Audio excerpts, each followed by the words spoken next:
Pertama, tentu kita harapkan bahwa seluruh pembangunan di Indonesia ini bukan hanya bertumpu kepada yang disebut dengan pertumbuhan ekonomi, tetapi yang jauh lebih penting adalah apa yang disebut sebagai pemerataan. Karena hakikat dari pembangunan itu sendiri adalah untuk sebesar-besarnya kemakmuran dan kesejahteraan masyarakat. Nah, maka pembangunan yang bertumpu kepada pemerataan adalah merupakan keniscayaan sebagai bagian dari harapan dan cita-cita besar kita semua. Nah, bicara tentang Papua adalah sebuah agenda besar yang tentu sampai hari ini merupakan menjadi sesuatu yang menurut saya ini adalah tugas kolektif, tugas kita bersama.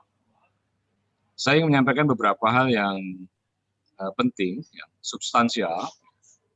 Setidaknya ada 3 sesungguhnya yang menjadi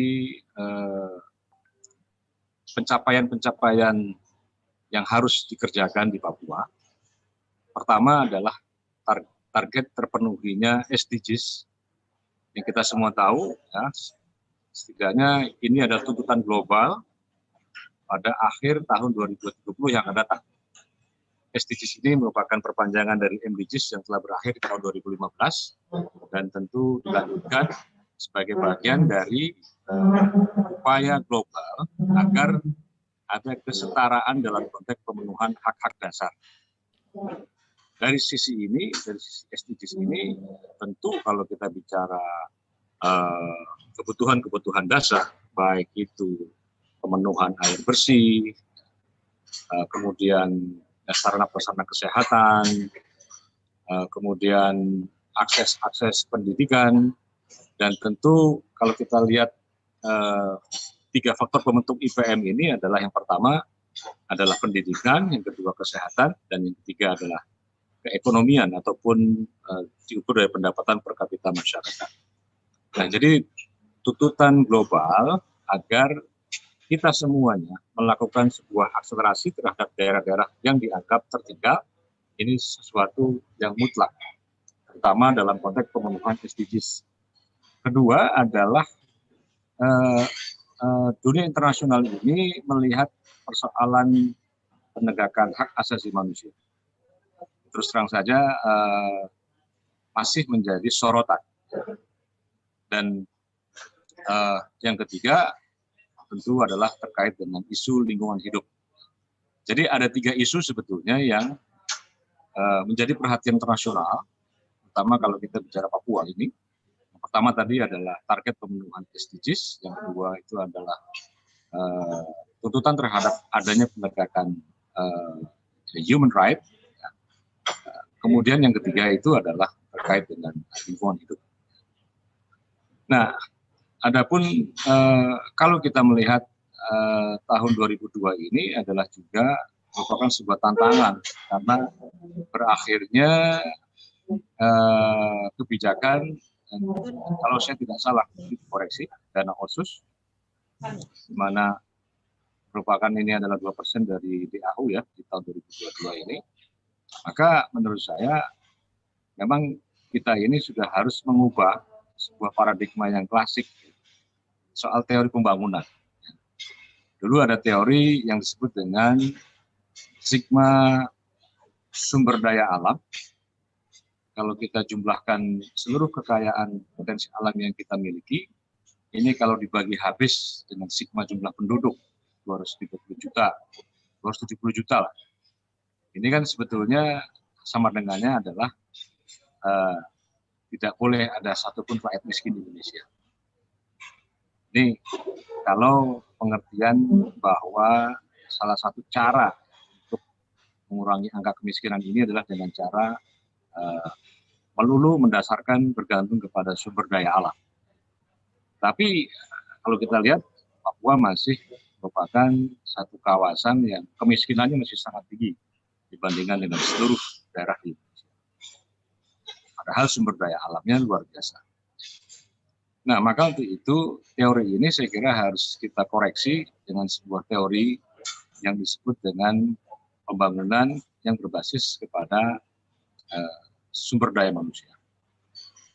Ada banyak negara saya kira yang kalau ditilik dari sumber daya alamnya nggak punya apa-apa, tapi dia menjadi negara yang pertumbuhan ekonominya itu besar, dan kalau kita lihat dari pendapatan per kapitanya juga sangat tinggi. Sebut saja Singapura, kita semua tidak bisa melihat ada tambang emas, tambang batu bara, tidak cukup untuk mengatakan hasil padi, hasil sawah, hasil dan seterusnya. Tetapi kalau kita lihat growth dalam konteks pertumbuhan ekonomi Singapura, saya kira kalau lihat pendapatan per kapitanya sudah sangat tinggi sekali. Nah, maka untuk itu salah satu kunci dari upaya untuk membangun keberhasilan pembangunan di Papua adalah dengan terus melakukan upaya-upaya kita yang serius dalam konteks terutama peningkatan kualitas sumber daya manusia. Janganlah kita merasa bosan untuk terus-menerus memberikan pembinaan, pelatihan, peningkatan kapasitas kelembagaan pada kelompok-kelompok masyarakat sebagai bagian dari tuntutan kita agar pembangunan di Papua itu bisa juga tumbuh kembang sebagaimana daerah-daerah yang lain.